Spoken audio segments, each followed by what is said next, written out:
2월 15일 수요일 오늘의 주요 뉴스입니다. 뉴욕 증시는 미국의 소매 판매가 예상보다 부진한 데다 그리스에 대한 2차 구제 금융 지원이 늦어질 거란 우려로 장중 내내 약세를 보였으나 막판 반전을 시도하며 혼조세로 마감했습니다. 다우지수와 나스닥 지수는 소폭 올랐고 S&P 500 지수만 약보합에 마감했습니다. 유럽 주요 증시가 부진한 미국 경기 지표 발표의 영향을 받아 소폭 하락 마감했습니다. 독일 닥스 지수는 0.15% 밀렸고 프랑스 까크 지수는 0.26% 떨어지며 약보합에 마감했습니다. 국제 유가는 부진한 미국 경기 지표 발표와 달러화 강세로 인해 소폭 하락했습니다. 전날보다 17센트 내린 배럴당 100달러 74센트의 거래를 마쳤습니다. 미국의 지난 1월 소매 판매가 전월 대비 0.4% 증가해 예상치인 0.8%를 하회했습니다. 자동차 부문의 판매가 1.1% 감소했지만 이를 제외한 소매 판매는 0.7% 증가했습니다. 오는 15일 열릴 것으로 예정됐던 유로존 재무장관 회의가 전화회의로 대체됐습니다. 장클로드 융커 의장은 그리스와 트로이카 팀 사이에 추가적으로 합의해야 할 문제가 남아있기 때문이라고 설명했습니다.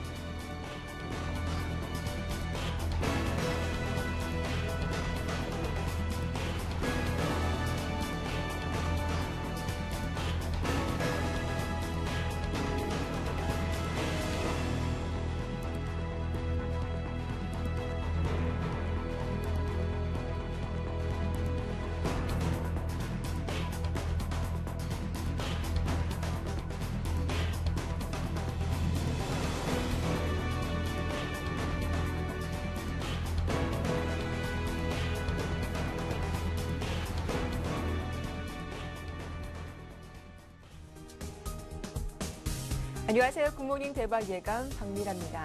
오는 15일 열릴 유로존 재무장관 회의에서 그리스 구제 금융 이슈가 무난하게 마무리될 거란 관측이 나왔지만 결국 또다시 불발됐습니다.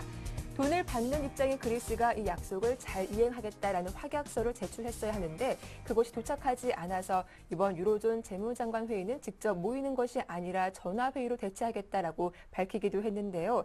더욱이 미국 지표도 부진했기 때문에 이런 소식만 들으면 뉴욕 증시 약세를 면치 못했을 것 같지만 장 막판 뒷심이 상당했습니다.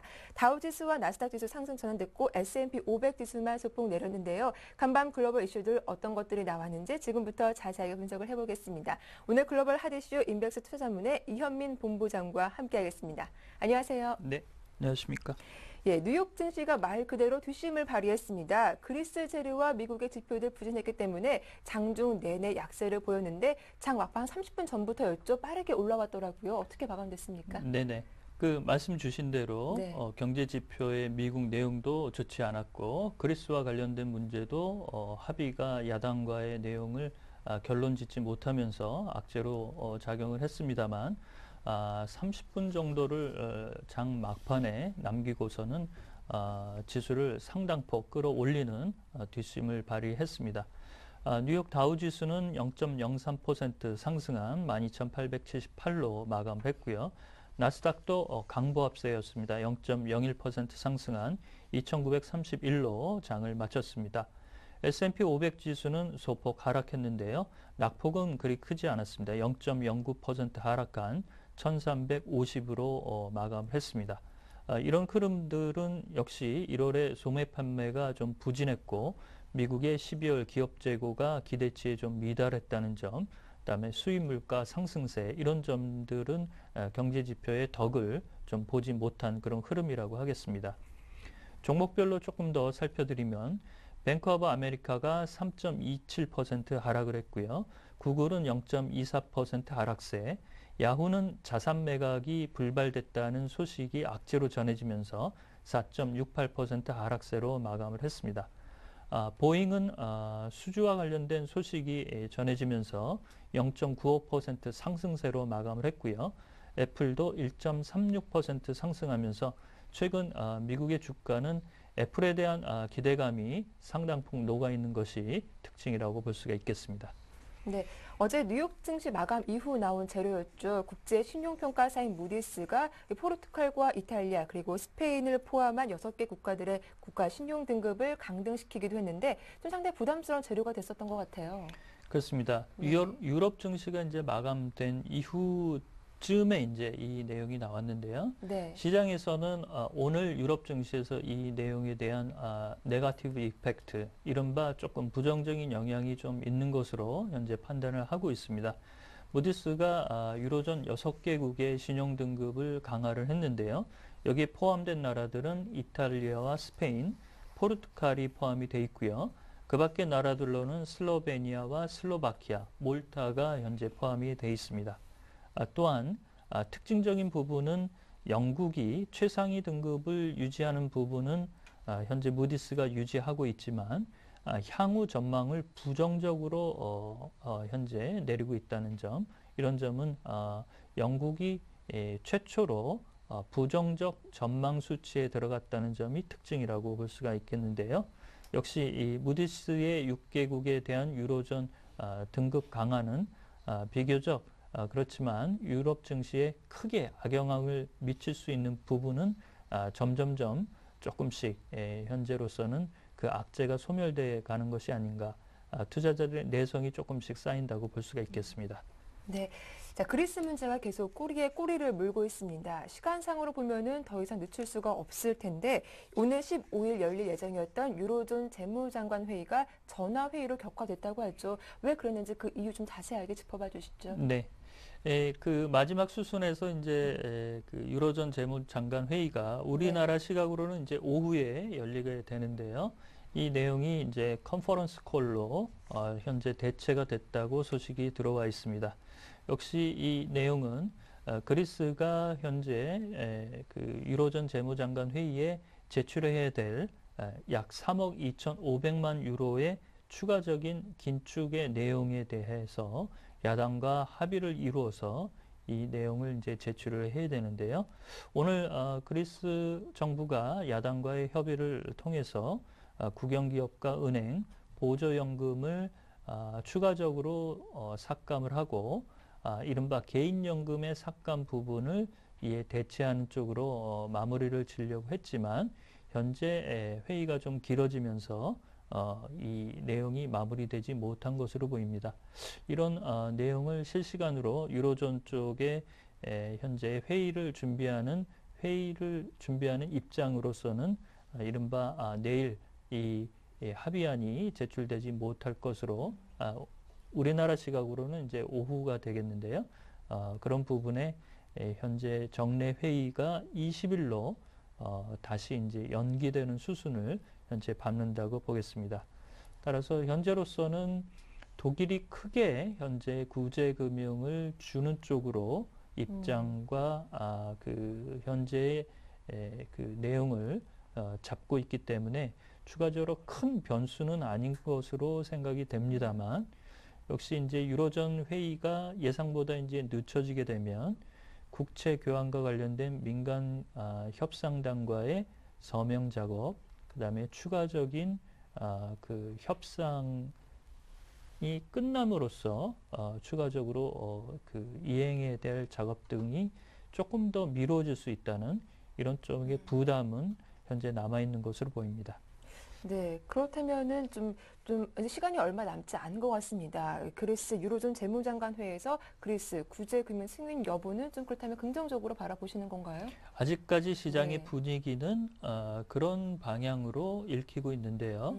추가적으로 현재 그 대두되는 문제는 그리스가 이 구제금융에 대한 그 내용을 받더라도, 구제금융 지원을 받더라도 실제적으로 이 감축과 관련된 긴축을 잘 이행할 수 있을까, 이런 쪽에서는 이제 좀 볼멘 소리들이 아직은 좀 나오고 있고요. 뭐 룩셈부르크나 이런 쪽에서는 이행하지 못하는데 추가적으로 또 돈을 지원해 주는 것이 아니냐, 이런 현재 얘기도 나오고 있는 상태이지만, 현재 너무나 어려운 그 그리스 입장에서는 일단 구제금융을 받아야 되는 부분이고요. 그 현재 그 노조의 소요 사태라든지 이런 부분을 안정시키기 위해서라도 그리스 정부는 이 부분을 좀 빨리 매듭을 지어야 될 텐데요. 역시 이제 20일 정례 회의는 다음 주 월요일로 예정이 돼 있는데요. 오늘 오후에 뚜렷한 급박한 다른 소식이 전해지지 않는다고 한다면 월요일 날 이 야당과에 대한 합의안 3억 2천만 유로에 대한 합의안을 제출하는 수순으로 현재까지는 읽히고 있습니다. 네, 그렇다면 그리스 의회가 협의한 이 3억 2,500만 유로의 추가 긴축안, 좀 어떤 내용들이 담겨 있는지 좀 들어볼게요. 네, 아까 잠깐 말씀을 예. 드리긴 했는데요. 현재 야당 쪽이 반대하고 조금 어렵다고 생각하고 있는 부분은 연금 삭감과 관련된 부분입니다. 그 이전에 내용들은 현재 다 수용을 했었죠. 최저임금 삭감도 22%를 수용을 했고요. 그다음에 일자리 축소와 관련된 15,000명의 해고 문제 이런 쪽들도 공공노조의 현재의 부담에도 불구하고 이런 부분을 받아들인 부분입니다만 개인연금 축소와 관련된 부분은 강경하게 조금 대치가 있어서 이 내용만 합의를 못한 상태였습니다. 그래서 그리스 정부는 개인연금 지급의 축소 기조를 그대로 놔두고 은행이나 국영기업, 그 다음에 보조연금을 조금 더 삭감하는 쪽으로 현재 가닥을 잡고 있는데요. 야당이 현재 아주 강하게 반대 의사를 현재 내지는 않는 것으로 파악하고 있어서 20일 날 제출할 합의안은 뭐 예정대로라면 오늘이라도 합의안이 마련되지 않을까라고 보겠습니다. 네, 이렇게 좀 구제 금융을 둘러싼 그리스 분기석 좋지만은 않은 것 같은데 이런 가운데 그리스의 4분기 경제 성장률이 마이너스 7%를 기록했다고 합니다. 지난해 계속 보면은 마이너스 성장률을 기록했더라고요. 이 내용 좀 들려봐 주시죠. 네. 그리스 경제는 현재 뭐 한 4년 정도, 네. 5년 정도 계속 어려운 부분을 겪고 있습니다. 그래서 오늘 다뤄들 내용 중에서는 그렇게 중요도가 크게 부각되지 않는 부분이긴 하지만 그리스 입장에서는 굉장히 어려운 부분을 들여다볼 수 있는 내용이라고 하겠는데요. 네. 4분기 경제 성장률이 7%, 연율 기준으로 작년에 6.8% 마이너스 성장을 했고요. 작년 1분기에 그리스 경제 성장률은 마이너스 8%, 2분기에는 7.3%의 마이너스, 3분기에 마이너스 5%로 마이너스 수치를 조금 줄였지만 다시 4분기에 7% 내려가면서 현재 어려운 부분이 계속 노정이 되고 있습니다. 따라서 올해 그리스 정부는 올해 경제 성장률을 마이너스 2.8%로 현재 상정하고 있는데요. 현재로서는 이 수치를 달성할 수 있다면 정말 경제로서는 자기 도리를 다했다라고 평점을 줄 수 있을 정도로 좋은 수치인데요. 이 정도 수준보다는 조금 더 떨어질 것이라는 것이 시장의 관측입니다.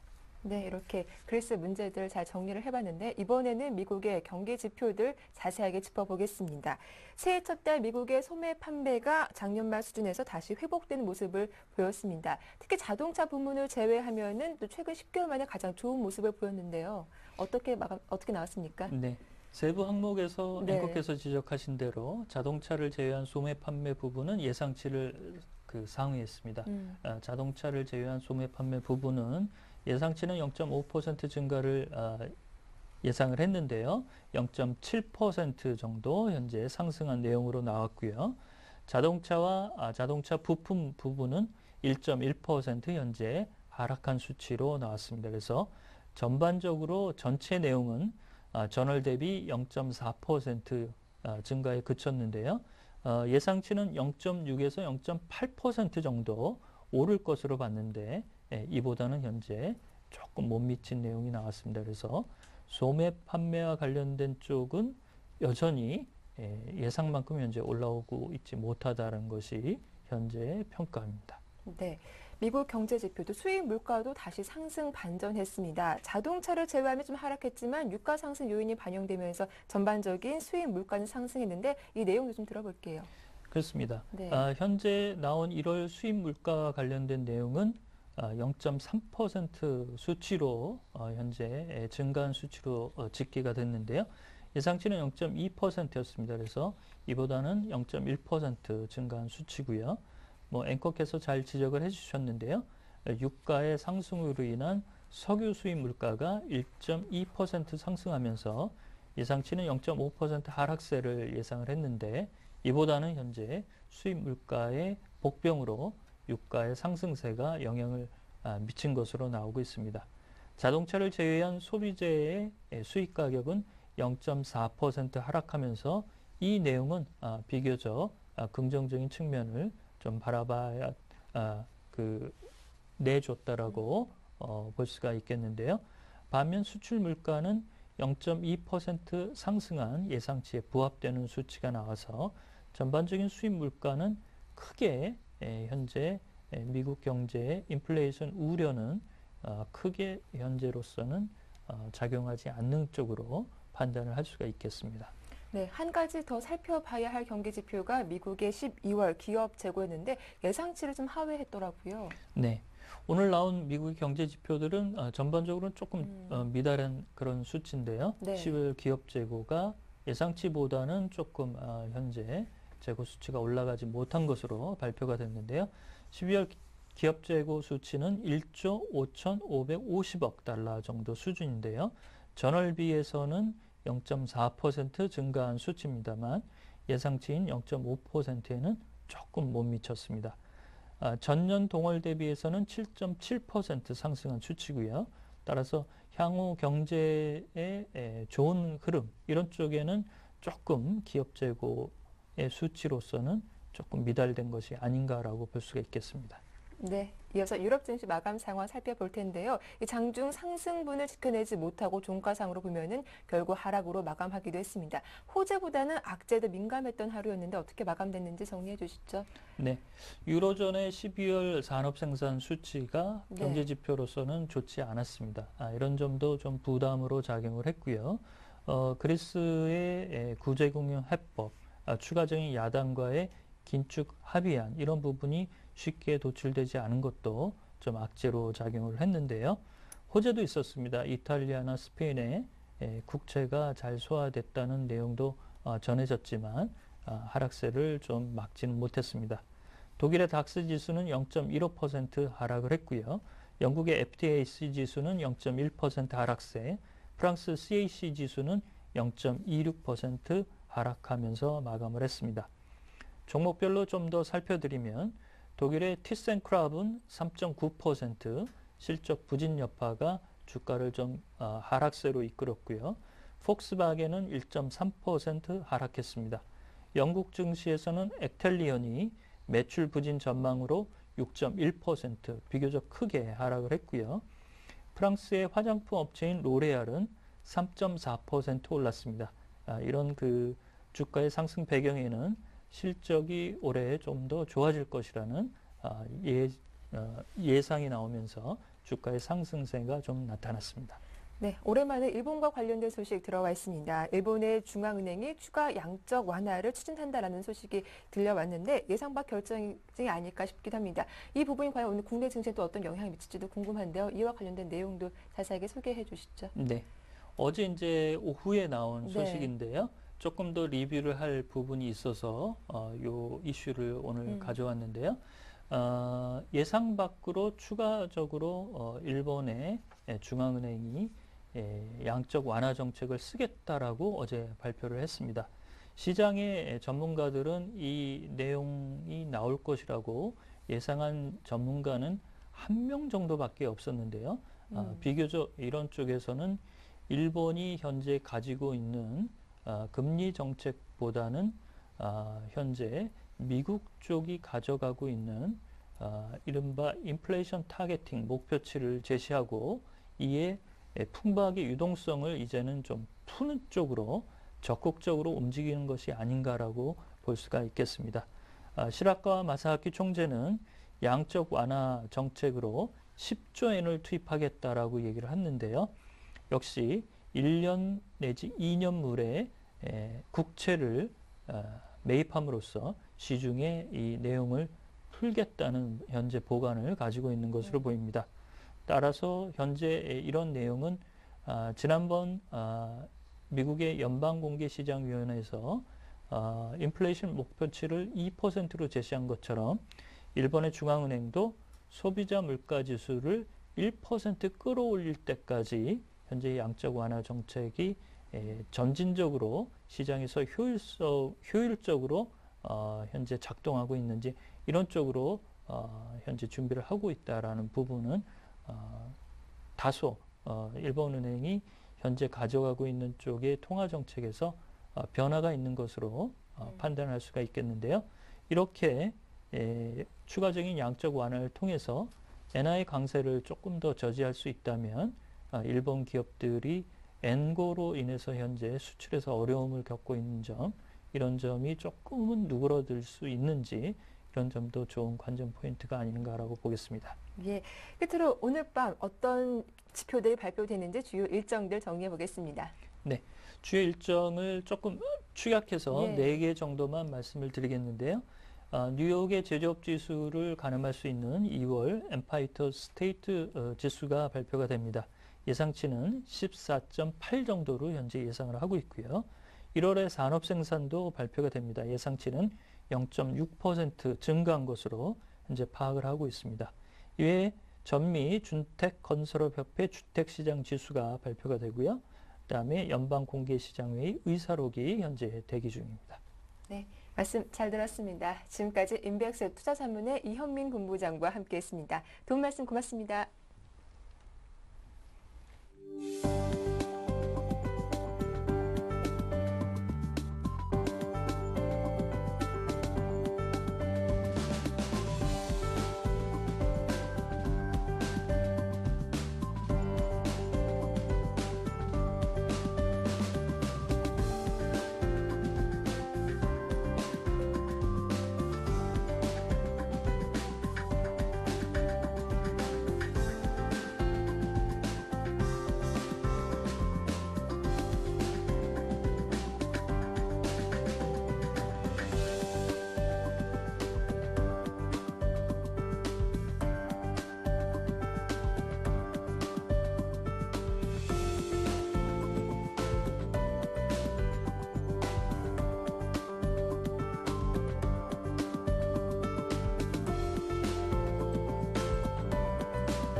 네, 글로벌 마감 시황에 따른 오늘 국내 증시 전망 자세하게 들어보겠습니다. 신한 PWM 압구정센터의 박재민 PB팀장 전화로 만나볼게요. 안녕하세요. 예, 안녕하세요. 예, 뉴욕 증시가 장 초반의 약세를 종가상 많이 만회해주는 모습이었습니다. 오늘 국내 증시 전망 어떻게 보시나요? 예, 뉴욕 증시 유럽 신용등급 강등과 그리고 유로존이 여전히 꺼지지 않는 불씨 때문에 장중 하회를 했다가 막판에 좀 강하게 치고 올른 모습으로 강보한 마감을 했습니다. 글로벌 유동성 개선에 따른 국내 증시 역시 외국인 매수세가 지속이 되고 있습니다. 그리고 시장의 방향성 결국 2천선 위 그리고 아니면 아래 이 결국 방향성이라는 거는 외국인이 지금 핵심으로 키워드를 가지고 있다. 여전히 좀 말씀 강조드리고 싶고요. 사실 종목별 수익률은 외국인이 핵심은 아닙니다. 기관이 이제 핵심이라고 좀 말씀을 드리고 싶고요.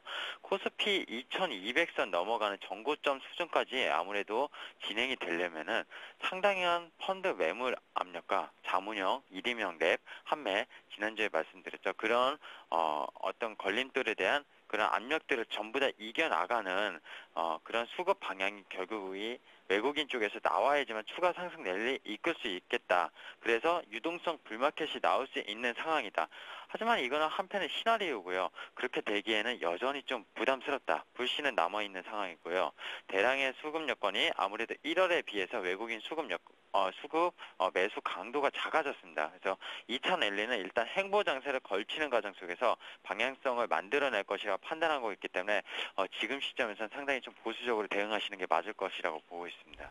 네, 보수적인 대응 전략이 필요하다라고 하셨는데 그렇다면 오늘장 전략은 좀 어떻게 보십니까? 2차선 돌파 이후 조금 조정 장세가 나오는 것 같아요.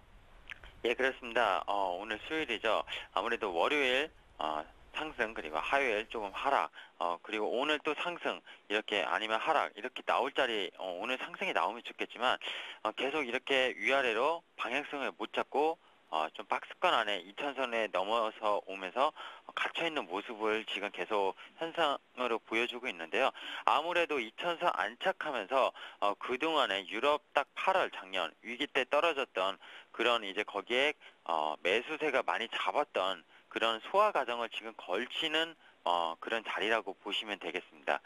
그리고 기간의 펀드 환매 물량 앞서 말씀드렸지만 계속 나오고 있는 상황입니다. 외국인과 기간의 힘겨루기 싸움이 당분간 계속 지속될 것이다. 왜냐면은 기간 같은 경우에 특히 연기금 같은 경우에는 2차선이 다가오면서 그동안 밑에서 좀 많이 매집했던 것도 어느 정도 수익을 실현을 하고 그리고 현금 비중을 좀 확대하고 있고요. 투신 같은 경우에는 펀드 환매가 일어나면서 자금 여력이 약해지기 때문에 어느 정도 차익 실현을 해가면서 다시 포트폴리오 비중을 좀 바꿔나가고 있습니다. 덕분에 보시면은 업종별 차별화가 뚜렷하게 요새 보이고 있습니다. 추가적으로 하나 말씀드릴 게 엔화 약세가 점차 요새 되고 있는데요. 엔화 약세가 점차 진행이 되면서 많이 안 빠졌던 특히 자동차 업종 계속 말씀드렸죠. 자동차 업종은 좀 매도를 해야 된다. 자동차 업종 좀 올라오는 것 같지만 기술적으로 계속 실적 악화 우려로 기간 매물 지속적으로 나오고 있습니다. 그리고 외국인은 사지 않고 있고요. 그리고 지난주 금요일부터 최근 많이 올랐던 정유업종 GS 같은 경우는 단기 50% 올랐죠. 올 초 대비 정유나 화학업종 단기간에 거의 40에서 50% 정도 올랐습니다. 그런 업종도 기간이 먼저 차익 실현하고 있습니다. 그렇기 때문에 조정받았던 전기전자 업종이 또 다시 사고 있고요. 기관들은. 그러니까 포트를 이쪽에서 빼서 저쪽으로 메꾸는 그런 상황을 벌이고 있는데 2차선에서 결국에는 빠른 순환매는 기간에 의해서 진행이 될 수가 있는 거고요. 외국인은 앞서 말씀드렸지만 위냐 아래냐 방향을 맞추는 거기 때문에 수익률에 만족하시면서 접근을 하시려면 기간을 좀 따라 하시는 전략이 좀 맞을 걸로 보이고요. 앞서 말씀드렸지만 보수적인 대응 전략이라는 건 어느 정도 수익이 난 거 밑에서 산 어떤 업종들이 지금 올라오면서 기간이 팬다면은 같이 매도를 한 후에 현금 흐름 갖고 계시는 전략이 지금 시장에서 가장 필요한 전략이라고 보고 있습니다. 그리고 추가적으로 마지막으로 말씀드릴 게 이번 상승장에서 덜 오른 주식들 분명히 있습니다. 음식료라든지 기계업종 이런 것 상당히 덜 올랐습니다. 그러면서 일단 주식이 저평가라고 이렇게 밸류에이션의 매력이 좀 부여한 업종과 종목들이 보이는데요. 그런 업종들 일단 지금 시점에서 보수적인 상황과 같이 투자를 하시는 전략 좀 필요할 것이라고 보고 있습니다. 네, 말씀 잘 들었습니다. 지금까지 신한 PWM 압구정센터의 박재민 PB팀장과 함께했습니다. 도움 말씀 고맙습니다. 네, 감사합니다. 이어서 이슈가 이어집니다.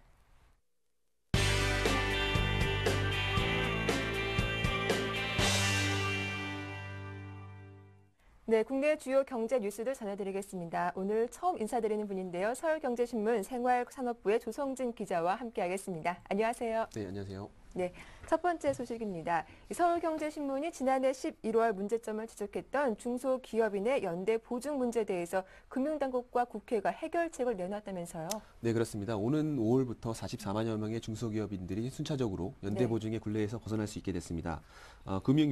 금융위원회와 새누리당은 당정 협의를 개최하고 개인 사업자에 대한 연대 보증을 원칙적으로 폐지하기로 합의했습니다. 지금까지 관행적으로 배우자나 등기이사에게 요구했던 연대 보증을 없앤 것입니다. 다만 예외적으로 법적 대표자, 이른바 바지사장 이외의 실제 경영자가 따로 있는 경우 실제 경영자는 연대 보증을 서도록 했습니다. 실제 경영자가 연대 보증을 회피하기 위해 바지사장을 내세우는 편법을 막기 위한 조치입니다. 대표자가 다수일 경우엔 연대 보증 총액을 똑같이 나눠 부담하도록 했습니다. 한번 실패한 기업인의 재기를 돕기 위해 재창업을 지원하는 방안도 강화됐습니다.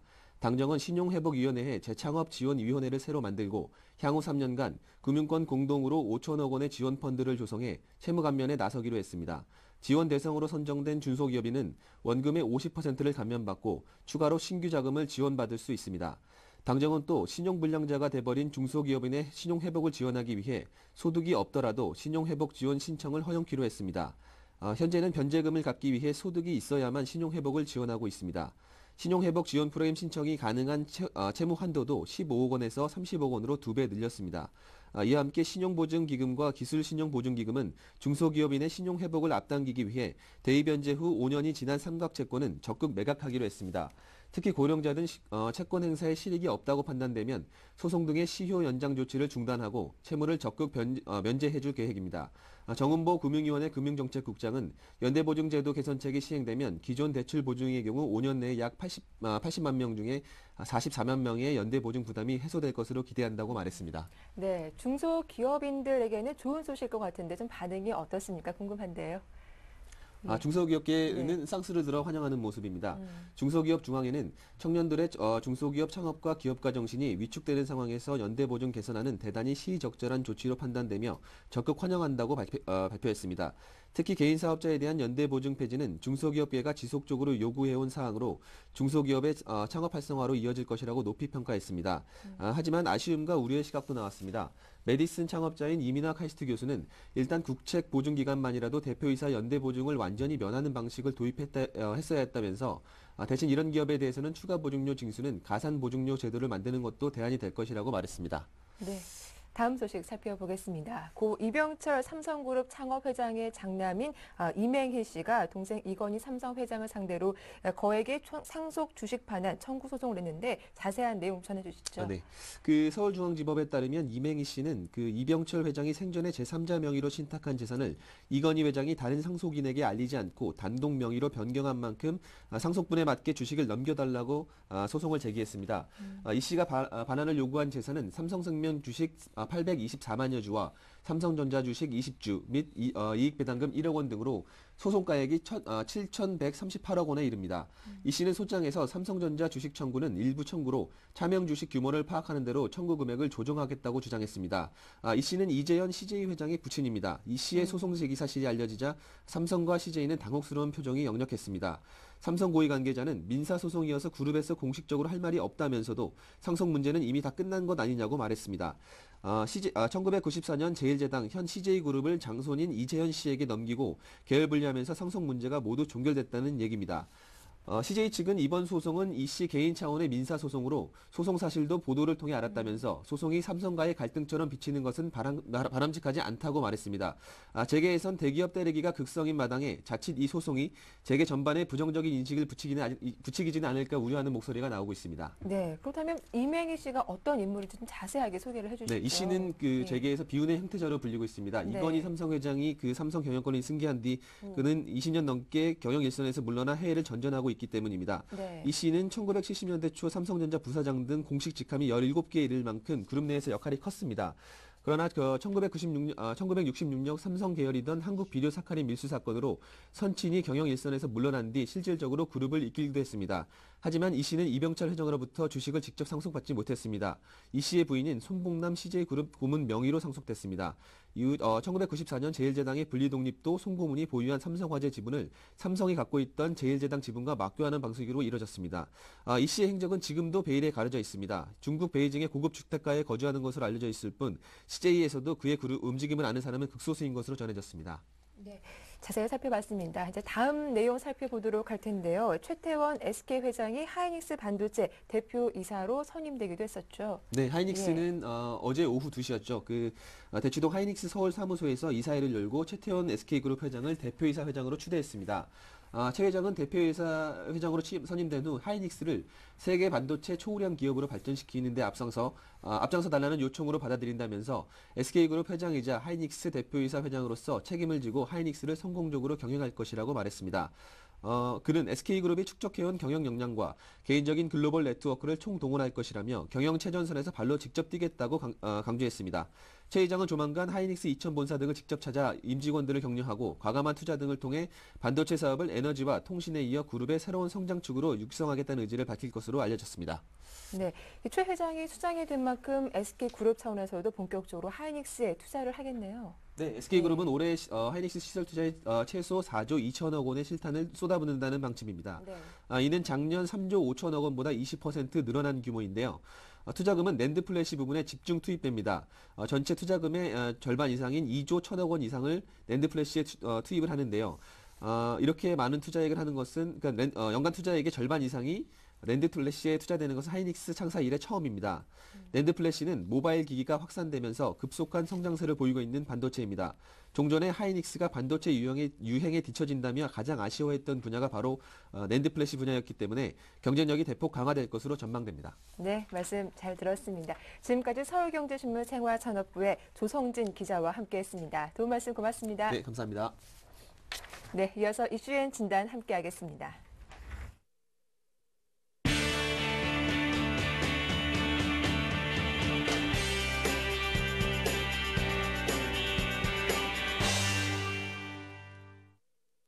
네, 오늘장 전략 세워보는 이슈엔 진단 시작하겠습니다. 오늘 순서는 교보증권 양평동 지점의 오기철 차장과 함께합니다. 안녕하세요. 네, 안녕하세요. 예, 먼저 어제장 정리부터 해보겠습니다. 어제 코스피가 또 2,000선 돌파하자 약세를 보이며 쉬어가는 모습이었습니다. 무엇보다 프로그램 매물이 상당히 강했는데요. 어제장 정리 부탁드립니다. 네, 일단 뭐 국내 증시는 어제 좀 하루 쉬어가는 그런 예. 모습을 보였습니다. 외국인이 7일 연속 자금을 수입 유입하면서 지수를 방어를 하는 모습이었고요. 그에 반면에 기관은 순매도로 대응하는 그런 모습을 보였습니다. 뭐 글로벌 증시가 전일 뭐 뜨겁게 달아올랐지만 코스피 지수는 좀 쉬어가는 그런 모습을 보였습니다. 2천선은 사수했지만 한 걸음 좀 물러서는 그런 모습을 보였고요. 반면에 코스닥은 6일 연속 상승하면서 강한 상승 탄력을 과시를 했습니다. 뭐 그리스 사태에 대한 기대감이 좀 반영이 됐고요. 그에 반면에 장마감 이후에 나왔던 유로존 국가의 그 신용등급 강등 소식이 악재를 작용하면서 국내 증시는 일단은 좀 조정세를 보이는 그런 모습을 나타냈는데요. 그럼에도 불구하고 장중 조정으로 어느 정도 마무리가 되면서 그렇게 우려했던 바는 크게 부각이 되지 않는 그런 모습을 보였습니다. 외인 매수가 계속되는 가운데 개인도 매수에 동참해서 힘을 좀 실었지만 오후 들어서 기관이 순매도로 돌아섰고요. 또 프로그램 매매를 중심으로 차익 실현 매물이 대거 초래되면서 결국 지수를 끌어올리는 데는 좀 실패하는 모습이었습니다. 어제 코스피 지수는 3포인트 하락한 2002포인트로 마감이 됐고요. 외국인이 약 1,380억 정도 순매수를 보였고 개인이 1,400억 정도 오랜만에 매수에 들어왔습니다. 반면 기관은 500억 정도 순매도를 보였습니다. 코스닥 지수는 2포인트 상승한 535포인트로 마감이 됐고요. 기관이 60억 매수, 개인이 28억 매수, 반면 외국인이 약 66억 정도를 순매도를 하는 모습을 보였습니다. 네, 어제 여전히 코스피는 약세를 보였지만 코스닥은 빨간불을 켜면서 강보합권에 마감하기도 했는데 어제장 이슈와 함께 특징을 보였던 종목들까지 자세하게 정리를 해보겠습니다. 어제 전일장 이슈는 뭐 유로존 국가의 신용등급 강등 소식이었었죠. 네. 이런 것들이 일단은 장 분위기를 별로 좋지 않게 만들었는데요. 그럼에도 불구하고 이는 어느 정도 상당히 좀 예견됐던 일이고 시장의 영향은 좀 제한적이었다 이렇게 볼 수 있을 것 같습니다. 그리고 일단은 프로그램 매물을 좀 극복하지 못했다는 점과 프로그램의 영향으로 대형주 대비 중소형주가 좀 강세를 나타냈다는 점, 업종별로는 전기가스, 철강금속, 건설업종의 낙폭이 상당히 크게 나타났고요. 외국인이 7거래일 연속 순매수를 지속한 반면 기관이 4거래일 연속 순매도를 하는 그런 이슈를 좀 보였습니다. 어제장 특징주로 보게 되면 LG전자가 3% 상승을 하면서 선진국 경기 회복에 따른 실적 개선 기대감에 좀 상승을 보였고요. 삼성전기도 비슷한 이유로 지금 3% 정도 상승을 했습니다. S소프트 같은 경우는 낙폭 과대 및 기관 및 외국인들의 쌍끌이 매수로 4% 정도 상승을 했고요. 특이한 회사 중에 하나는 이제 금호산업이 자본 잠식 50% 이상과 관리 종목 지정 우려로 급락을 했습니다. 장중 1시 27분부터 57분까지 약 30분간 주식 거래가 중단되기도 했는데요. 이에 따라서 금호산업이 약 9.2% 정도 하락하는 그런 모습을 보였습니다. 코스닥에서는 푸른기술이 지난해 실적 호재로 상한가를 기록했고요. 컴투스가 삼성전자의 M&A 설로 상승을 했지만 마감 후에 삼성전자는 사실 무근으로 밝혀서 오늘 좀 조정이 있지 않을까 이렇게 보여집니다. 그리고 일진 머티리얼즈가 일진 반도체를 흡수합병한다는 소식을 장 마감 후에 발표하는 그런 모습도 보였습니다. 네, 이렇게 어제장 특징주들까지 정리를 해봤습니다. 이제 오늘 전략 세워보도록 할 텐데요. 자, 일단은 글로벌 증시, 뉴욕 증시가 장 막판 들어서 낙폭을 많이 줄이면서 혼조세로 마감하게 됐는데 오늘 어떤 전략이 좀 필요할까요? 일단은 뭐 지금 그 유로존에 대한 문제 때문에 네. 호재와 악재가 계속 반복적으로 나타나고 있습니다. 어제 유럽 시장은 전반적으로 소폭 조정을 됐는데요. 미국 시장 같은 경우는 장 막판 한 30분 정도를 남겨놓고 플러스로 반전되는 강한 모습을 보였습니다. 그만큼 주식시장에 대한 기대감이 크다 이렇게 볼 수 있을 것 같은데요. 이런 흐름도 본다 그러면 국내 시장에도 여전히 2차선을 지지하는 그런 든든한 버팀목으로 작용할 것으로 예상이 되고 있습니다. 지수의 추가 상승 변수는 기업의 실적 개선 유지가 어떻게 좀 잘 진행이 되느냐 거기에 달려 있을 것 같은데요. 일단은 이런 흐름들은 기업의 실적 개선 추세는 약간 좀 둔화되지 않을까. 그렇게 해서는 좀 더 다른 강한 모멘텀이 좀 나타나야 된다. 이렇게 볼 수 있을 것 같습니다. 2월 말 2차 LTRO 시행이 예정되고 있어서 당분간 유동성 장세 효과는 유지될 것으로 판단이 되고 있습니다. 그렇지만 최근 유럽계 자금 그다음 미국계 자금들, 외국계 자금이 약 8조 8천억 정도 순매수가 유입이 됐기 때문에 매수 강도는 그렇게 과거 1월 달보다는 강하지 않았을 것 같고요. 이런 흐름들을 본다 그러면 일단 유동성은 계속적으로 공급이 되겠지만 매수 강도는 강하지 않을 것 같다. 이렇게 볼 수 있을 것 같습니다. 그렇기 때문에 코스피 대형주들에 대한 그런 강한 움직임보다도 코스닥이라든가 이런 중소형 관련주들로 관심을 좀 넓혀보시는 전략이 좀 좋지 않을까 보여집니다. 최근에 이제 소재 섹터와 산업재 섹터 등으로 반등 이후에 타 업종으로 좀 순환하는 흐름을 보여서 그동안 좀 못 갔던 업종들로도 관심을 갖고 접근하시는 게 좋을 것 같습니다. 네, 좀 유동성 상승가 이어지면서 대형주보다는 중소형주에 투자해보는 게 좋겠다라는 의견을 주셨는데요. 그렇다면 오늘 좀 눈여겨볼 만한 업종, 테마주가 있다면 어떤 것들이 있을까요? 일단 제가 지난주에 좀 안 갔었던 좀 네. 관심 가져야 될 업종 중에서 의료 서비스 업종 중에서는 메디톡스라는 종목을 말씀을 드렸었는데요. 네. 지난주 흐름이 상당히 좀 좋았습니다. 주가상으로 뭐 한 20% 이상 주가 상승하는 그런 모습을 보였었는데요. 오늘도 좀 거기에 좀 맞춰서 좀 그동안 못 갔었던 업종들 중에서 두 가지 업종을 좀 말씀을 드리도록 하겠습니다. 네. 자동차 부품주들입니다. 자동차 부품주 하게 되면 국내 이제 성우 하이텍, 한라공주, SL, 평화전공, 화신 이런 그 대표적인 종목들이 있는데요. 2000년 이후에 자동차 부품주의 월별 평균 수익률이 2월에서 4월달이 절대적으로도 또 상대적으로도 가장 높았던 그런 기간입니다. 밸류에이션 수준도 매력적인 수준이고요. 주 고객인 현대기아차의 호주와 비현대차그룹의 매출 증가로 실적 호전이 예상이 되고 있습니다. 일단 차트 하나 보시겠는데요. 대표적으로 이제 성우 하이텍과 한라공주를 보시겠습니다. 한라공주 같은 경우 보면 최근에 주가 횡보 후에 이평선이 밀집이 되면서 골든크로스가 나는 그런 모습을 보이고 있고요. 외국인들도 꾸준하게 올해 이제 작년 12월부터 매수하는 모습을 보여주고 있습니다. 주가 흐름은 일단 뭐 별로 그렇게 썩 좋지는 않았지만 작년 7월 달 이후부터 계속적으로 하락하는 모습을 이제 마무리하는 국면에 있다. 이렇게 해서 좀 관심을 가졌으면 좋겠고요. 두 번째 업종으로는 좀 제지 업종입니다. 제지 업종 같은 경우는 중국이 2015년까지 환경 보호를 위해서 향후 종이 생산을 제한한다는 그런 소식으로 반사익이 좀 기대가 되고요. 2012년은 글로벌 선거해로서 4년 만에 좀 기회가 되지 않나 싶습니다. 물론 이제 제지 업종이 선거와 그렇게 연관성이 좀 많이 떨어지긴 하겠지만 그렇다 하더라도 제지에 대한 수요가 증가할 것으로 예상이 되고 있기 때문에 관심을 갖고 접근하셔야 될 것 같습니다. 전 세계 선거는 대략 18차례에 좀 달하는데요. 특히 올해 선거는 G20 국가들이 대부분에서 대규모 선거인단에 참여할 전망입니다. 일단 올해 인쇄용기의 원재료인 펄프 가격도 안정세를 예상을 보일 것으로 예상이 돼서 일단 제지 업종에 대해서 충분히 좀 관심을 갖고 접근하셔야 될 것 같습니다. 그 종목 중에 하나 이제 그 무림 PMP라는 종목입니다. 펄프를 이제 생산하는 업체인데요. 주요 주들은 이제 그 무림 PMP 및 이제 국민연금 이런 쪽에서 주요 지분을 갖고 있어서 유동량이 그렇게 많지는 않습니다. 그럼에도 불구하고 좀 관심을 가져야 되는 이유는 작년 5월 국내 최초로 중앙 펄프 제지 일관화 공정에서 품질 및 원가 경쟁을 좀 갖추고 있습니다. 총 5천억 원을 투자해서 16개월간의 공세를 거쳐서 길이 627m, 최대폭 98m에 달하는 연산 50만 톤 규모의 일관화 공장을 울산에서 완공을 하면서 바로 이제 2개월 후부터 실적이 나타나는 그런 모습을 보이고 있습니다. 일단 한번 차트를 보면서 말씀을 드리겠습니다. 일단은 먼저 제지 업종인 한국제지 같은 경우 보면 작년 12월 달을 저점으로 해서 꾸준하게 우상하면서 상승하는 모습을 보이고 있습니다.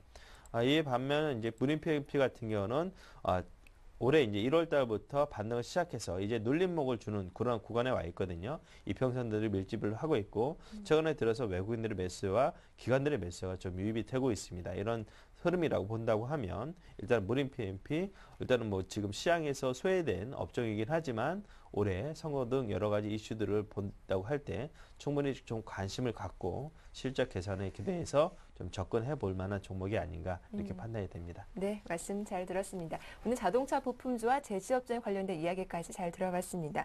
오늘 순서는 이슈앤 진단 교보증권 양평동 지점의 오기철 차장과 함께했습니다. 도움 말씀 고맙습니다. 네, 감사합니다. 네, 굿모닝 대박 예감 1부 순서는 여기서 마치겠습니다. 저희는 잠시 후 2부로 돌아오겠습니다. 고맙습니다.